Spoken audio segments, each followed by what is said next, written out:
Anyway, mga friends, welcome back to my channel. This is Kinabuhing Tambok. Charot. So today, kain lang tayo ng dinner. This is our dinner. It's the feet and the foot of the pig. It's the feet and the foot of the fig. And with the calamansi and patis is so perfect. It's so perfect, no? So yun po ang ating pagkain, mga friends. Sabayan nyo lang ako. So paano ba ito niluto? Niluto lang natin ito sa rice cooker.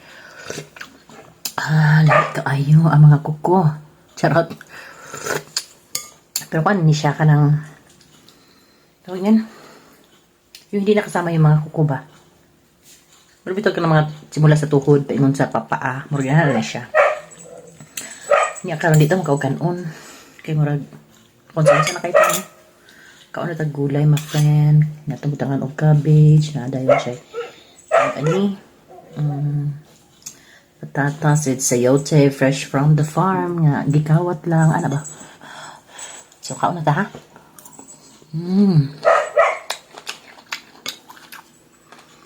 Lainan, hindi ko sa amoy nito. Yung amoy niya ba, maroon ito, amoy angso? Mura lang naman. Mura din yung amoy. Kahit na over-overin mo na siya na. Ang luto, no? Ay, mga friend, mabilis maglata ng karne sa rice cooker. I-try nyo na tayo, yun na ba? Ang ganun. Yung pagkagaling pa talaga sa ref, tapos sugatan mo lang, lagay mo sa rice cooker diretso, naku, mabilis lang malata. Wala pa ko sa oras. Kapag parang yung nilagang gulay. Kaya mas maraming gulay ka sa karne ba, anak ba? Pero kasi tagka o gulay, no? Gamay ra ang karne. Tambok maghapon ta. Saan man ni? Kauno na ito tanan. Shoutout sa lahat dyan. Ang liwanag natin dyan, no? Hindi lang makita sa...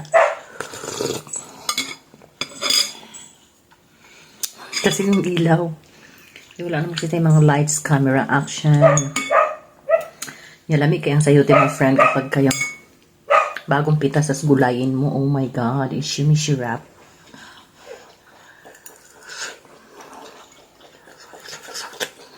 Ang init, ma fam. Mulag, gamay akong bastiso. Tapos,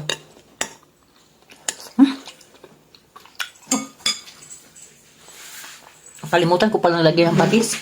Sabi ko, bakit parang ang asin? Siyempre, ang patis natin, my friend, is Dato Puti sponsored in the future. Anyway, that's our pampashi wrap. And my friend, diba?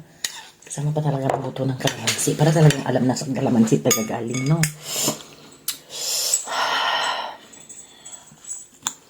Tapos, ang mungin ani, dili bitaw pa siya lata. Kanang kagumkum pa siya, anak ba? So, huwag na lang lutuin. Hilaw na lang ng lanon.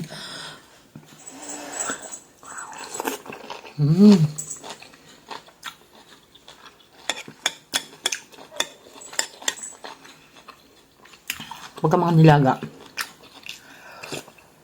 Ang ganahan yun ako ng harsawan, no? Kahit kuan. Patis. May kalamansi.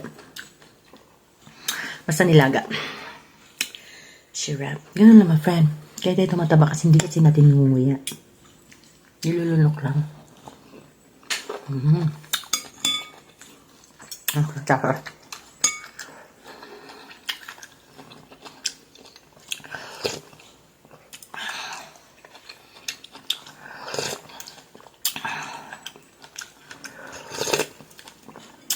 Sarap na sabaw. Pero yung ngayon medyo maambon. Kagandahan nito kumain ka rin ng nilaga, no? Kasi kung nabulunan ka doon sa mga gulay-gulay dahil hindi pa siyadong luto, ito na rin ang pantulak mo. Yung sabaw.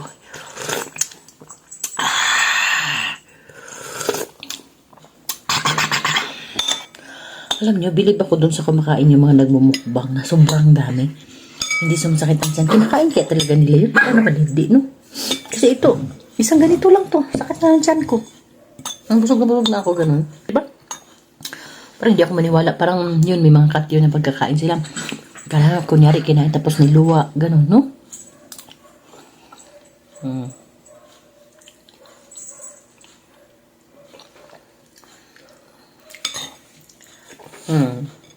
Ayan, mag-friend.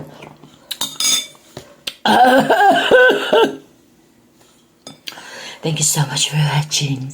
See you next time sa aking mukbang chika. Dito lang yan sa Kinabuhing Tambok. Thank you for watching. Mwah, mwah, mwah.